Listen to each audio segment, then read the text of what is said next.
bring Pastor Kwentua, Benjamin. He's online, all the way from the US. Pastor Ben, welcome. Just share your thought and hail the audience, please. Thank you. I'll give you 5 minutes.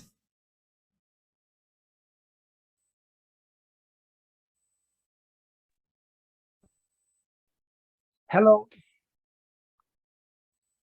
Yeah. Can you hear me? Yes, we can hear you. Okay. Hello, everyone. Um, such a wonderful time that we've had today, and especially for the last two speakers, I must say my life have been richly um, blessed by this nugget and these challenges. And for every one of you that is here, I want to let you know that, I mean, you couldn't have been at a better place at a better time, because the truth is, your life is your responsibility. Your life is a vehicle that requires that you take the driver's seat.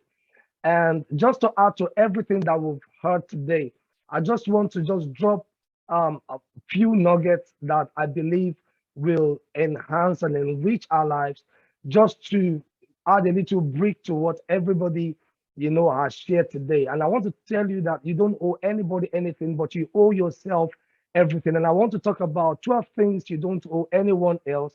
I'm just going to be fast because of time, so you can just go back and go after it. So, but can you remember who you were before the world told you who you should be? Because that is the challenge. I promise you, there will never be a perfect time to do anything in your life. Nothing will ever feel 100%, certain, or make 100% of perfect sense to you and everyone else. There will never be a perfect time, to travel the world, to do anything worthwhile. You will never have enough training, enough preparation, or enough money. And despite this, even when you feel ready to take a bold step, into the unknown, others will likely try to talk you out of it, because they won't feel ready themselves. And your ambition and bravery will challenge their levels of comfort.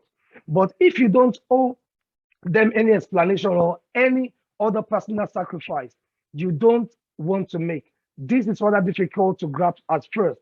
Waiting to feel 100% ready or validated is the easiest way in which we cheat ourselves out of a wonderful life, experience. I challenge you to consciously free yourself from this self-limiting mentality. Book that plane ticket, even if you have, lots of uncertainty. Sign up for that educational course like you signed up for this, even if you don't have an idea how it will go. Trust me when I tell you it will come together for the better. When you meet your dreams with intention, when you meet them with mental and physical dedication, irrespective, of how prepared you are on active living, you make your dreams a priority instead of line items on a list. And that's good, because your dreams are not ink blots. By that I mean they are meant to be experiences. You have to test them out in the real world to know, if they are really possible and worthwhile ventures, in the long run. Take a stand, fight for what makes sense to you. It is vitally important, and you will see how your life gradually turns into, comes into living, breathing manifestation of everything you could have ever imagined. And as you progress on this new journey, of living, remember that some people around you will naturally be taken aback. And as long as you are not hurting them, you don't owe them anything that takes away your power to move forward in your life. So be kind and keep these points in mind. I'll just take a few of them as time permits me. Number one, you don't owe anyone the right to regulate your dreams. It is vitally important. Don't let other people sell you their dream and tell you it is yours, because that's what we find out in the world today. Find your path and find your purpose. Listen to your own intuition. If you have a dream, don't just sit around. Gather the courage to believe that you can succeed and leave no stone unturned to make it a reality. Also, number two, You don't owe anyone the right to clutter your mental and physical space. It is vitally important that you understand this. Clutter is the mental and physical manifestation of unmade decisions and often fueled by fear and drama. Don't let the wrong ideas and people clutter and confuse you. Be steady and well ordered in your life so that you can be fierce and original in your passion and work. As you unclutter your life, you will slowly free yourself to, effectively answer the callings ringing deep within your core. Number three, note that you don't owe anyone else a rationalization of investing in yourself. The time you have spent here is an investment in yourself. Investing in yourself is the smartest investment you will ever make. It will not only improve your life, it will improve the lives of those around you. Prioritize your own needs into your daily to dos. Invest in your education, health, happiness every single day. Create a life that feels good on the inside, not the one that just looks good on the outside to everyone else. Also, number four, you don't owe anyone another excuse, but you owe yourself another chance. If you don't want to do something, you will find a way. If you don't, you will find an excuse. It is important that you know that this is true. Even in a tiny effort is infinitely more productive than a big impressive excuse. So stop seeing every obstacle as an excuse and start seeing those obstacles as forming a pathway to what you want to achieve. Number five, you don't owe anyone the authority to validate you. Some people will never appreciate you or get you. They will never want to understand you. Do not waste an eternity asking why. You don't need them to validate you. However, you are already valuable. Everyone else will see you differently, and that is perfectly okay. Cherish those who lift you higher and move on to doing what you want, must be done. Number six, you don't owe anyone the love you need to be giving yourself.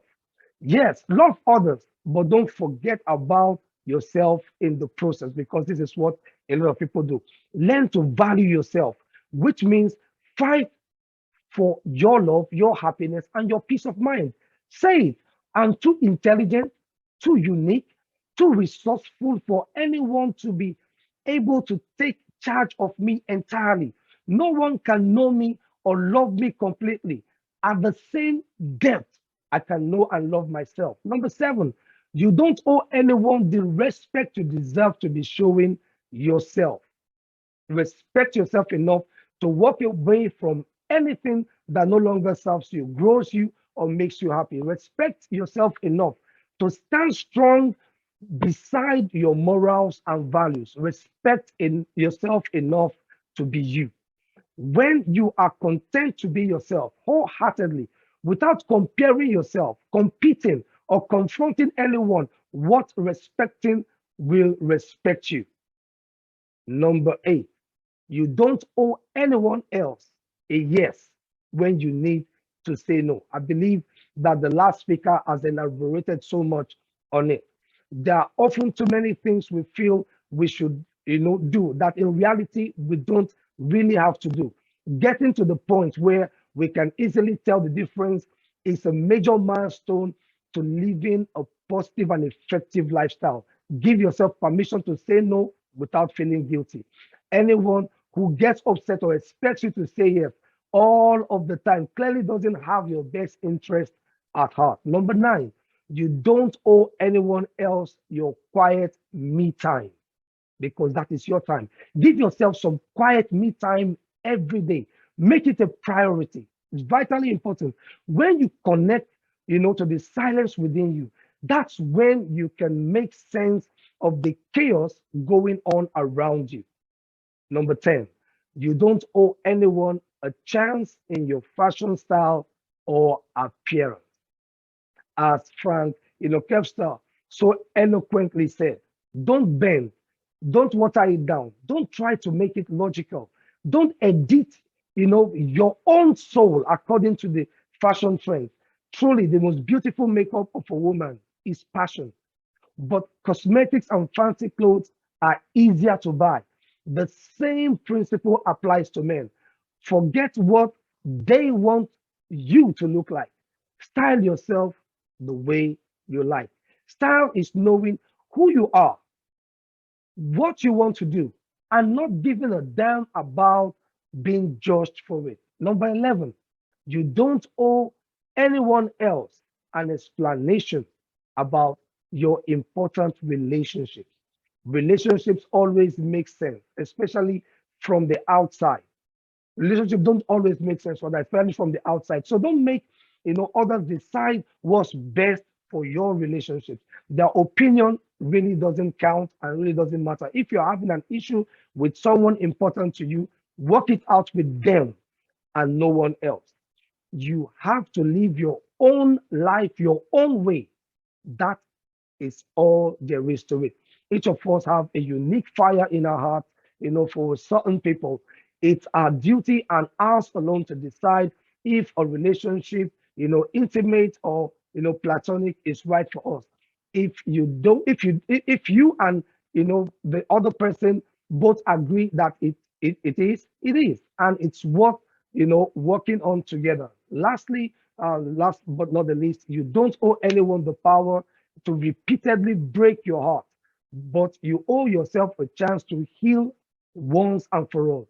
It is difficult, it's always difficult to let go of someone you care about or cared about, without getting hurt in the process. If this person has hurt you 100 times, you start thinking of all, the what ifs, this, what may, but that's just the thing. There is nothing concrete, and reliable about these feelings and fantasies. The reality of their action has disproven them.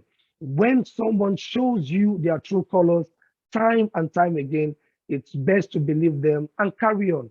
You have far more important things to focus on. And my closing thought is that all details aside, you don't owe anyone power over your life. In most cases, you don't owe them anything at all. Be kind, but be firm in your resolve. Your life is a sum total of your choices. So choose not to let anyone else, choose for you. So say it with me. I alone am enough. Hallelujah. So I have nothing to prove to anyone, waking up every morning and doing my best, honestly, and living my life being authentic. And if someone is blocking you from doing your best, it might be time to block them for a while. So over to you. It's your turn. Look at this point. Which of these points resonates, the most with you? Don't forget that we have, what have you given up in the past simply to satisfy others?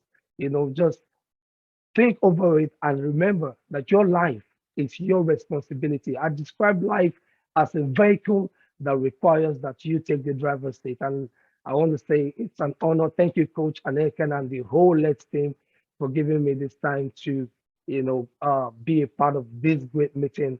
And I want you to know that, this is just the beginning of the best season of your life. Go back, reflect on everything that you've learned today, and just begin to implement them. Because remember, decisions are nothing until action is taken. Thank you very much, and God bless you. So much, Pastor Ben. That's Pastor Ben all the way from the United States of America. Thank you, Pastor Ben. We know we always cherish having you share things with us. God bless you, sir.